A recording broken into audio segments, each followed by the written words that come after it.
نمایندگی دائمی کشور جمهوری ازبکستان برنامه را تحت عنوان اینکه بیاین در ازبکستان سرمایه گذاری کنیم ایجاد کردم و این برنامه از طریق آنلاین و همچنان حضوری در پرس کلاب بروکسل برگزار شده بود به شمول یک تعداد از تجاری که در حال حاضر در آن کشور سرمایه گذاری کردند، متخصصین و همچنان نمایندگان کمیسیون اتحادیه اروپا در این شرکت کردند و مواردی که در اونجا روی از این بحث شد بیشتر در مورد این که یگانه کشوری که میتونیم بسیار آسانتر حتی از کشورهای اروپایی در اونجا سرمایه گذاری بکنیم کشور ازبکستان عنوان کردن که توجه شما عزیزان به صحبت‌های آقای سفیر جلب بدارم و به ادامه همچنان کسانی که در این مجلس شرکت کردن ما قسمت‌های کوتاه صحبت‌های از اینا را خدمت شما تقدیم می‌دارم. امیدوار هستم تا پایان بیننده این برنامه باشید. Our economic pragmatism in external relations. And as it was rightly mentioned by Marat at the beginning, today's discussion is one of the most striking examples how Uzbekistan became open for the last few years. Not only in political terms, but what is more maybe important in economic terms. This is real fruits of the seeing the President Mirziyoyev's policies being implemented. That you can say to showcase one particular investment agreement which has just come online between Uzbekistan and a company here in just 200 kilometers from us here, more or less, in Rotterdam, the Netherlands. And I think it's very important to start, let's say, highlighting the fact that this country, which, upon my first visit some 25 or so years ago, hosted just a handful of foreign investments in its very early kind of post-Soviet, economic evolution and initial privatization sort of program, economic reform program, is now really a country, I would say, widely open for quite significant, quite large-scale investments into a multitude of sectors. Saving energy is for them really an important thing to grow not only the economical decision-making system. It's really, really easy. When you discuss with the energy, you discuss with the Minister of Energy about what you like to do, how you like to do, what are the challenges there, and they decide on that. Then you have the Minister of Finance, will we look if what you do is financially acceptable for the country, and then you have the third party with the Minister of Investment and Foreign Trade, which will look to you and say, how can we protect foreign investor, how can we work together with foreign investor into the country? And you do that parallel, you work with them, it's really clear. I will say, when I compare with other countries, even in Europe, it's easier. Then perhaps you see a little bit here the way they are organized, and it's, I will say, working really well. Then the project itself, like I told you, it's the highest power and efficiency in Central Asia region and desert. This is really a challenge. We will use the highest technology, the latest machine of Siemens. Perhaps Siemens will speak a little bit about this machine. Shukandari, it's a critical position also for the grid, not only for export, not only for that, but also for balancing and managing the grid completely. It's an investment of about 1,200 million or 1 billion euros. It's in US here. 25 years, protected by the government, which is really important for investors. And I will say that the only point, it's please go there, group, what it is, discuss with the people.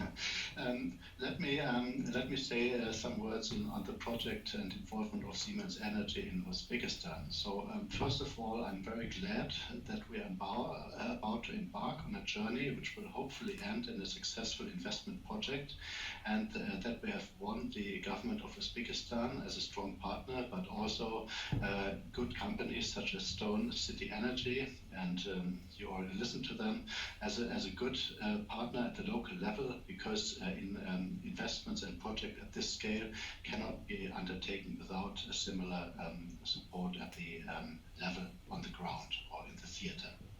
So Siemens Energy, my company, is a leading energy company. We're based in Germany. We have 90,000 employees, and we're active in over 150 countries worldwide.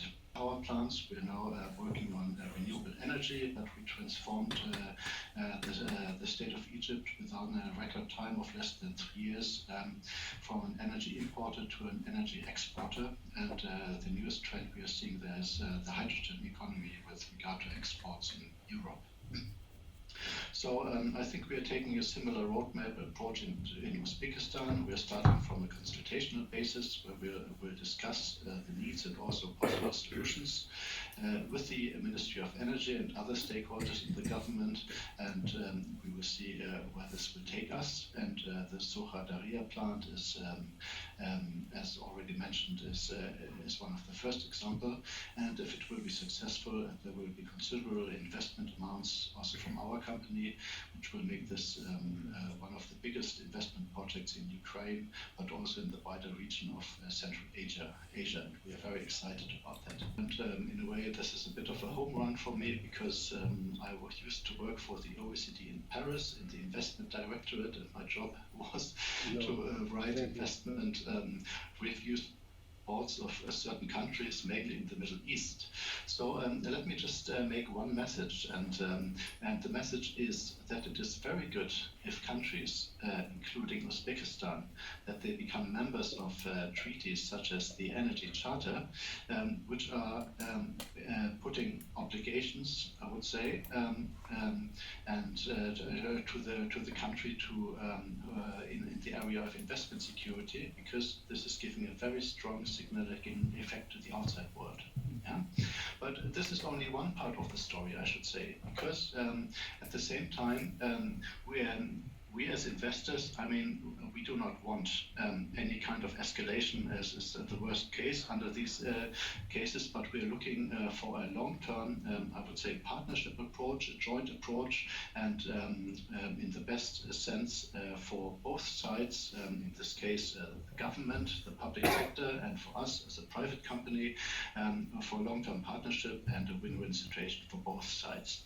And for this, it is also important that Uzbekistan is kind of taking at the OECD you used to call this a whole of government approach, where you're also, I would say, advocating within the government to create a good investment climate, to foster dialogue with investors, and also to strengthen dialogue and also mediation between investors and your own administration. Indeed, this is a groundbreaking investment. And I think that the reasons for those are clear to us and the Energy Charter Secretariat and the International Energy Charter Organization as such. But it's also probably clear for the investors, as we have heard, and also for the host country.